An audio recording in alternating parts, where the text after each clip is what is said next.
জীবনে কখনো হতাশ হবেন না। জীবনে যাই হয়ে যাক না কেন কখনো হতাশ হবেন না।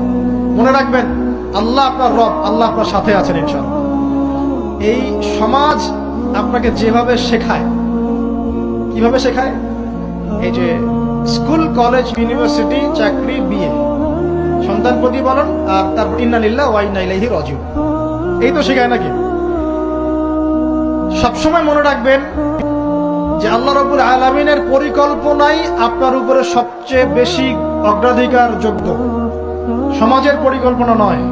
পরিবার আপনাকে চাপ দিচ্ছে, চাকরি পাস না, পড়াশোনা করিস না, হ্যাঁ পড়াশোনায় কেন তুই 80 নম্বর পাইলি না, কেন চান্স পেলি না, কবে চাকরি পাবি, কবে আমাদেরকে দেখবি, খাওয়াবি, পড়াবি, এই যে চাপগুলো চারপাশ থেকে আসে কিনা, এতে করে অনেক যুবক দেখা যায় মাদকাসক্ত হয়, অনেকে দেখা যায় আত্মহত্যা করছে, ইদানিং করছে কিনা ভাই?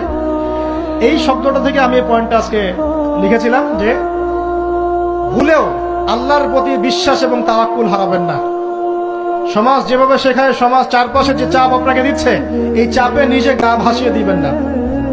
আপনি আল্লাহর কাছে দোয়া করবেন, আল্লাহর কাছে পথ চেয়ে নেবেন এবং আল্লাহর প্রতি তাওয়াক্কুল ভরসা করবেন, কখনো আত্মহত্যার পথ বেছে নেবেন।